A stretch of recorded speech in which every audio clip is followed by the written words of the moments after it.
तो जयपुर के राजा की पुत्री मदन मोहन जी की सेवा करती थी। मदन मोहन जी कोई लाड़ लड़ाती, पूरे दिन उन्हीं को सजाती रहती, उन्हीं का श्रृंगार करती, सेवा करती।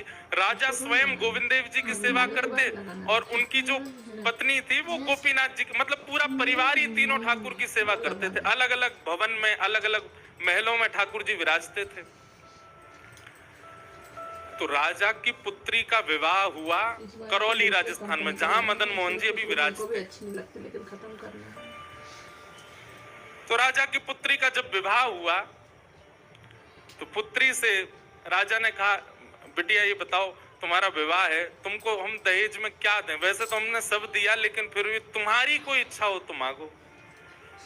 उसने कहा, पिताजी मुझे सबसे ज्यादा प्रेम श्री मदन मोहन जी से है। आप माता जी और पूरा परिवार गोविंद देव जी गोपीनाथ जी की सेवा किया करो। मदन मोहन जी को मैं ले जाऊं अपने साथ, अपने ससुराल में इनकी सेवा करूंगी। बड़ी अच्छी कथा है, ध्यान से सुनना। राजा रोने लगा, अपनी पुत्री के चरणों में सर झुका के बोला, मुझे क्षमा कर दे पुत्री, तू जो मांगेगी सो दूंगा, पर ये मेरे हृदय है, मैं इनको नहीं दे सकता। मैं वृंदावन से मुगलों से बचा करके इनको लेके आया हूं। वैसे तो ठाकुर जी को बचने की कोई आवश्यकता, ठाकुर जी कृपा करके आए हैं जयपुर में राजा के ऊपर, पर इनको देख करके मेरे प्राण बचते हैं। तो जो मांगेगी सो दे दूंगा। पर मदन मोहन जी बोले, पिताजी गोविंद देव जी गोपीनाथ जी हैं ना आपके पास में, मदन एक ठाकुर जी मुझको दे दो। यहाँ राजा की जिद हो गई, नहीं दूंगा। पुत्री की जिद हो गई कि मुझे तो चाहिए, नहीं तो मैं विदाई नहीं होंगी। राजा की पत्नी ने भी कहा, अब इतनी कह रही है तो आप दे दीजिए ना, हमारे पास 2 ठाकुर हैं, उसने ही की है। तो राजा ने एक प्रस्ताव रखा। बोले, अच्छा पुत्री एक काम करते हैं। बोले, क्या? मैं तेरी आंख पे पट्टी बांधूंगा और आंख पे पट्टी बांध करके मदन मोहन जी जैसे 7 स्वरूप तेरे सामने खड़ा करूंगा, जिनमें से 6 स्वरूप जो होंगे वो मैं बनवाऊंगा और 1 स्वरूप वास्तविक मदन मोहन जी होंगे। आंख पे पट्टी बांध करके तुझे स्पर्श करके अगर तूने असली मदन मोहन जी को पहचान लिया तो मैं ये मान जाऊंगा कि तू नहीं, ठाकुर जी तेरे संग जाना चाहते हैं। ठाकुर जी की इच्छा पता चल जाएगी। तो राजकुमारी बोली, ठीक है, आप ये प्रयोजन कीजिए। राजा ने महाराज कारीगरों को बुलवाया और मदन मोहन जी के डिट्टो कॉपी 6 स्वरूप बनवाए और 6 स्वरूप बनवा करके मदन मोहन जी सहित 7 स्वरूपों को खड़ा किया। पुत्री के आंख पर पट्टी बांध दी, एक जैसा इत्र, एक जैसी पोशाक, एक जैसा मुकुट, एक जैसा श्रृंगार, सब कुछ बिल्कुल एक जैसा। और कहा, पुत्री अब तू इनमें से जो 7 में से पहचान लेगी, अगर असली तेने पहचान लिए तो मैं तेरे संग भेज दूंगा। उसने हाँ तो बोल दिया, लेकिन वो कांपने लगी, घबराने लगी। जैसे उसने नेत्रबंद किए तो कथा ऐसी है कि वो रात्रि में जब सोई, अगले दिन परीक्षण होना था, तो रात्रि में जब सोई तो बहुत रोई और ठाकुर जी से कहने लगी, नाथ मैं आपसे बहुत प्रेम करती हूँ, मैं आपके बगैर नहीं रह सकती, पर मेरे पिताजी की बहुत जिद है।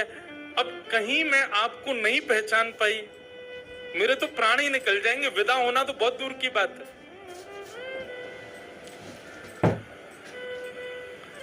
रुदन करते करते करते करते, बंधुओं एक मेरी बात बहुत ध्यान से सुनिएगा, कभी ठाकुर जी के विरह में यदि आपके अश्रु नहीं आए हैं ना, तो अभी आप भक्ति के भाव से बहुत दूर हो। आपको वृंदावन जाना अच्छा लगता है, वृंदावन में घूमना अच्छा लगता है, राधा राधा नाम ध्वनि पर झूमना अच्छा लगता है, कथाएं प्रवचन सत्संग बढ़िया लगते हैं, ये सब एक प्रथम सोपान, प्रथम सीढ़ी है। पर प्रमुख सीढ़ी तो भजन मार्ग या भक्ति पथ की विरह है। अगर वो आपके चित्त में कभी ठाकुर जी के लिए नहीं आया है तो अभी आप बहुत पीछे छूटे हुए हो। रात भर रोती रही और रुदन करते करते, नाथ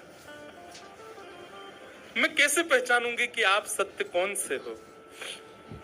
मदन मोहन जी उसके स्वप्न में आ गए और स्वप्न में आकर के बोले, तू चिंता मत करे, तेरो ही मन ना है मुँह ले जावे को, मेरो भी मन है रो तेरे संग जावे को। अरे जे सब मेरी सेवा तो करें, पर तेरी जैसी सेवा तो कोई करेगो ना, मेरो भी बड़ो मन है तेरे संग चलवे को। तो उसने कहा, तो नाथ कुछ कृपा तो करो। बोले हाँ मैं एक काम करूंगा। बोले कहा, तू सबरे स्वरूपन को जब स्पर्श करेगी ना, तो असली मदन मोहन जो मैं हूं, तू मेरे हाथन को स्पर्श करियो। तो हाथ कैसे? ऐसे। ठाकुर जी त्रिभंग लली ठाकुर जी, तो ठाकुर जी बोले तू मेरे हाथन को स्पर्श करियो, तो जितने मेरे अन्य स्वरूप हैं 6 वो तो ऐसे ही रहेंगे, लेकिन जैसे ही तू वास्तविक मेरे सामने आवेगी, सो मैं अपनी इकन्नी उंगली उठा दूंगा, अपनी कोने वाली उंगली उठा दूंगा।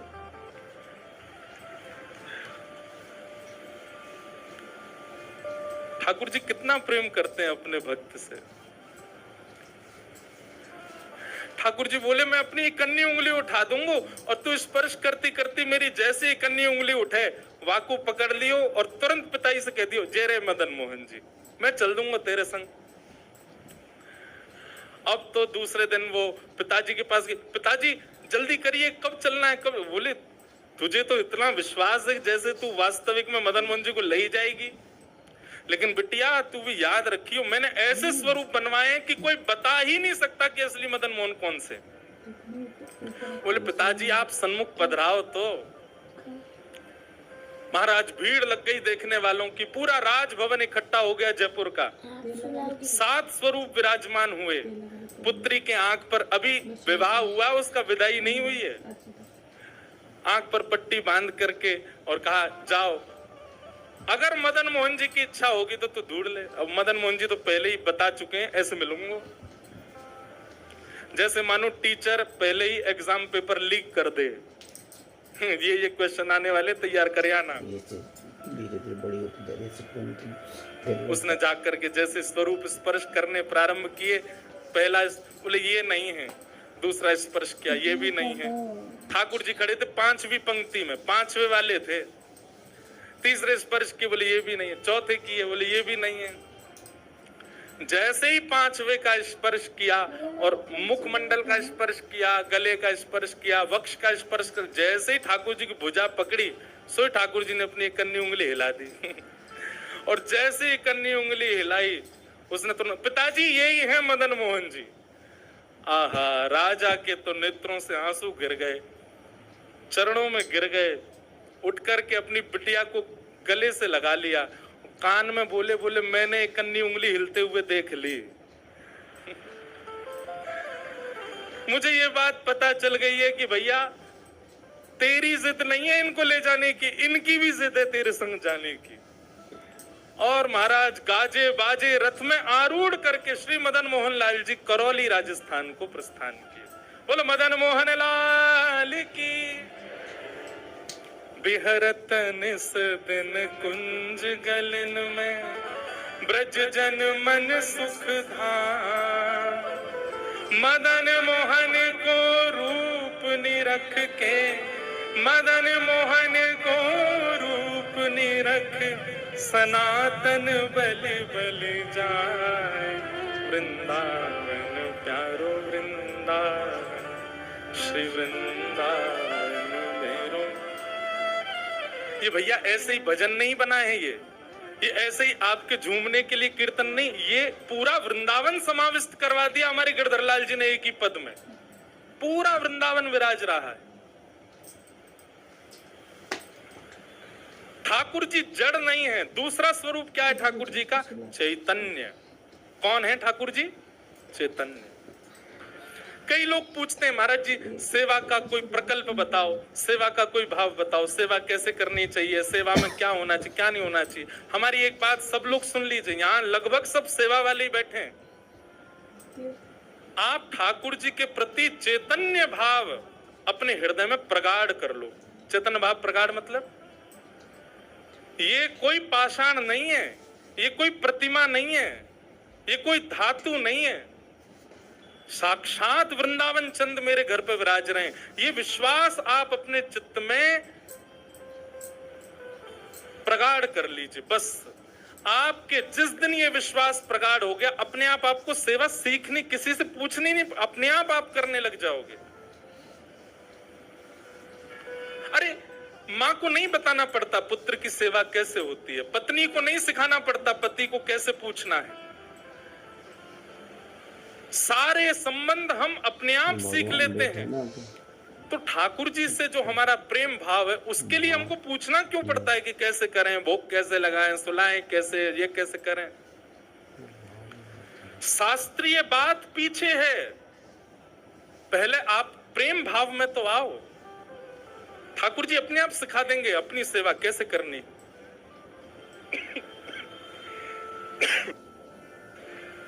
प्रेम भाव, उनके प्रति पाषाण की बुद्धि मत रखो, चैतन्य भाव रखो। जैसे आपके चित्त में चैतन्य भाव आया कि ये तो चलते फिरते उठते बैठते सब करते हैं, केवल मेरे सामने ऐसे खड़े हो जाते हैं मूर्तिमंत होकर के, मानो ये ठाकुर जी मुझसे कह रहे हैं कि तू अपनो इतनो प्रेम मुंह को प्रदान कर कि मैं चलन लगूं, मैं फिरन लगूं। सब लोग एक बात याद रखिएगा, जिसके भी घर में ठाकुर जी की सेवा है, ठाकुर जी हमको चैलेंज करते हैं, अगर तो में सामर्थ्य हो तो अपनी भक्ति से, अपने भाव से, अपने समस्त प्रयासों से तू मुझे चलवा के दिखा दे, तू मुझे बुलवा के दिखा दे।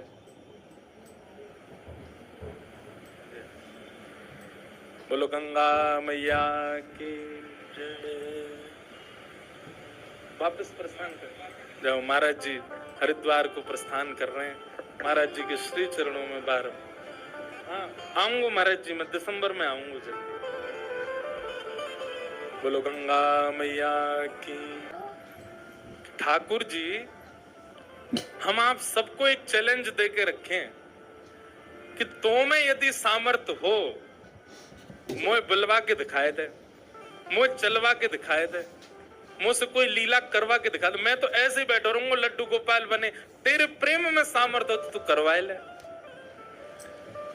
जिस दिन ठाकुर जी हमारे घर आ जाते हैं, उसी दिन से हमारी एक चैलेंज हमारे ऊपर आ जाता है, हम में सामर्थ्य हो, ठाकुर जी बोल के दिखा दें, ठाकुर जी कुछ करके दिखाएं।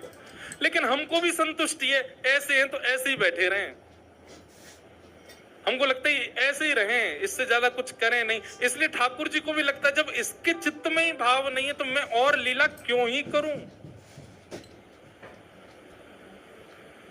चैतन्य भाव चित्त में लाओ। जैसे एक बालक जन्म लेता है तो माँ और पिता प्रतीक्षा करते हैं, अब ये कब बोलेगा, माँ कब बोलेगा, पापा कब बोलेगा, ये चलना कब सीखेगा, ये स्कूल कैसे जाएगा, ये बड़ा होकर के जॉब करेगा, बिजनेस आदि आदि सब भाव। ऐसे एक सेवक साधक के चित्त में भी अपने ठाकुर जी के प्रति भावना होनी चाहिए, ये बोलेंगे कब। हम एक बधाई गाते हैं ना नंदोत्सव में, उस बधाई में एक पंक्ति गाते हैं, धन्य घड़ी जब होए यशोदा मैया कह के बोले, नूपुर बांध दो चरणन में घुट मन डोले, नूपुर बांध दो चरणन या तेरो ललना, जुग जुग जीवेरी यशोदा मैया तेरो ललना। स्वामी जी हरिदास जी जब सेवा करते थे ना, तो ठाकुर जी बिहारी जी ऐसे ही नहीं रहते थे जैसे हमको दिख रहे हैं। स्वामी जी जैसे ही कपाट करते थे, सोई बिहारी जी बैठ जाते थे, बंसी वंसी सब नीचे करके हाथ सीधे कर लेते। मैं तो हार गयो पूरे दिन खड़े खड़े। स्वामी जी तुम बार बार पर्दा करते रहे करो, इसीलिए बिहारी जी में बार बार पर्दा आता। क्यों? ठाकुर जी उतनी देर बैठ लेते हैं, क्यों? खड़े खड़े थक गए। बहुत भाव है पर्दा के, पर एक भाव यह भी है। तो स्वामी जी को अनुभव होता है, तो इसका मतलब क्या है? ठाकुर जी लीला करते हैं, पर अब क्यों नहीं कर रहे? हमारे भीतर स्वामी जी जैसा भाव नहीं है। श्री हरिराम व्यास जी के विराज रहे ठाकुर जी, बाबा के ठीक पीछे जुगल किशोर जी। मुंह को तो रूप देख के ही पता चल जाए कौन से ठाकुर जी हैं। जुगल किशोर जी, इनके चरित्र में आता है कि एक बार कोई साधक वंशी दे गया, और वंशी देख करके बोला हरिराम व्यास जी, जुगल किशोर जी को वंशी पधरा देना, नई सोने की वंशी है। तो आपने श्रृंगार करके जैसे ही वंशी ठाकुर जी के हाथ ऐसे ही रहते हैं, तो वंशी पोली उसमें जैसे ही प्रवेश कराई, ठाकुर जी के हाथ का जो छिद्र है वो छोटा पड़ गया, वंशी बड़ी, लेकिन ज्यादा बड़ी नहीं, नेक बड़ी, नेक। तो व्यास जी ने थोड़ा श्रम किया, थोड़ा जोर लगाया कि वंशी कैसे भीतर जाए। तो जैसे ही जोर लगाया, ठाकुर जी का हाथ छिल गया और वहां से रक्त निकलने लगा श्री जुगल किशोर जी के। हरिराम व्यास जी ने जैसे ही रक्त देखा, मूर्छित होके गिर पड़े वहीं पर। और जब होश में आए तो अपने पुत्र को सेवा दे दी और कहा, मैंने ठाकुर जी को श्रमित कराया है, अब मैं अपने आप को दंड दूंगा। तो क्या दंड दिया? सूर्य उदय से सूर्यास्त तक वृंदावन की परिक्रमा ही लगाते रहते थे, ये दंड दिया उन्होंने खुद को। पहला दिन था दंड का। एक बात सुनिएगा, इन आचार्यों के चरित्र से ना कुछ कुछ सीखा कीजिए। आपकी सेवा में आपसे कोई अपराध बनता है, आपसे कोई गलती हो जाती है, आपसे कोई दोष बन जाता है, तो उसके लिए आप जाकर के पूछते हैं, हमसे अपराध हो गया, हम क्या करें? पूछिए मत, स्वयं को अपने आप ही दंड उत्सव मना लीजिए। और दंड उत्सव क्या है? तुरंत वृंदावन जाओ, एक परिक्रमा लगाओ, किसी वैष्णव को प्रसाद पवाओ, ब्रजवासी को कुछ दे करके उनको प्रसन्न करके आओ। यही दंड है वैष्णव अपराध का, भगवत अपराध का। तो श्री हरिराम व्यास जी वृंदावन में भ्रमण करते रहे, परिक्रमा लगाते रहे। परिक्रमा करके रात्रि में जैसे ही लौट करके आए, बहुत सावधानी से सुनो, तो शयन का दर्शन करने जब गए, तो शयन के दर्शन में आपने क्या देखा कि जुगल किशोर जी ने स्वर्ण की वंशी धारण कर रखी, वही वंशी जो सुबह वो पधराना चाह रहे थे। उन्होंने अपने पुत्र को बुलाया, पुत्र को बुला के बोले, ये वंशी सुबह ठाकुर जी के हाथ में नहीं आ रही थी, अभी कैसे धारण हो गई? बोले, पता नहीं पिताजी, आप तो चले गए थे, मैंने वंशी उठा करके धारण कराई, ठाकुर जी ने धारण कर ली। हरिराम व्यास जी ने जैसे ही वंशी निकाल करके देखी, तो क्या पाया? ठाकुर जी ने अपना हाथ ही बड़ा कर लिया वंशी धारण करने के लिए, उनके लिए। अब ताली से काम नहीं चले, हमारे ठाकुर जी करते हैं ऐसे, क्यों नहीं करते? और हम संतुष्ट क्यों हो जाते हैं? जैसी सेवा है उससे हमको प्रसन्नता क्यों हो जाती है? नहीं। ये इस बात का प्रमाण है कि कहीं ना कहीं हमारी भक्ति में, हमारे भाव में, हमारे प्रेम में अभी वो स्तर नहीं आया कि ठाकुर जी उसको स्वीकार कर लें। इसलिए भैया, सबसे पहली बात भक्ति में, सेवा में सबसे पहला प्रकार, ठाकुर जी को आप चैतन्य मानो। वो जड़ नहीं है, वो पीतल के नहीं है, वो अष्टधातु के नहीं है, वो मार्बल के नहीं है, वो साक्षात ठाकुर जी, वो साक्षात चैतन्य है। उनके प्रति चैतन्य बुद्धि आपने धारण कर ली, अपने आप ठाकुर जी अपने आप लीलाएं कराना प्रारंभ कर देंगे। मुझको राधा रमण कर दो वैसा, मुझको राधा, नित्य की प्रार्थना होनी चाहिए ठाकुर जी से। रटू में तेरा नाम, यूं आठों याम, रटू में तेरा, यूं आठों याम, रटू में तेरा नाम, यूं आठों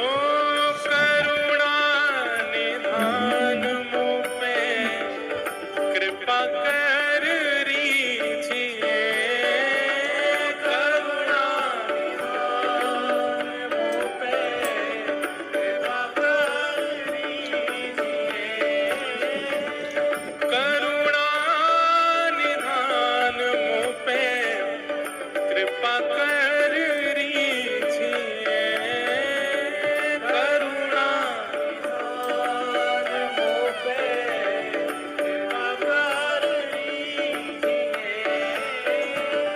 ब्रज में बसा के मोहे सेवा सुख दीजिए, ब्रज में बसा के मोहे सेवा सुख दीजिए, ओ ब्रज में बसा के मोहे सेवा सुख दीजिए, ब्रज में बसा के मोहे सेवा सुख दीजिए, और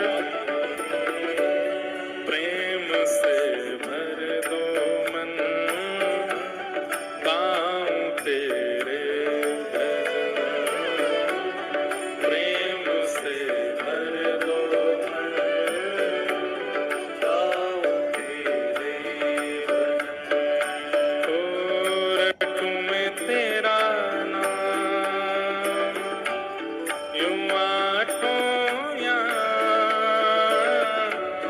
रटूं मैं तेरा नाम यूं आठों याम,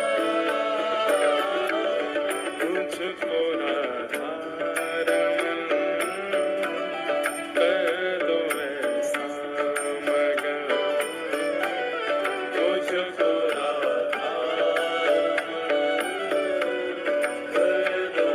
श्री राधा रमण लाल की,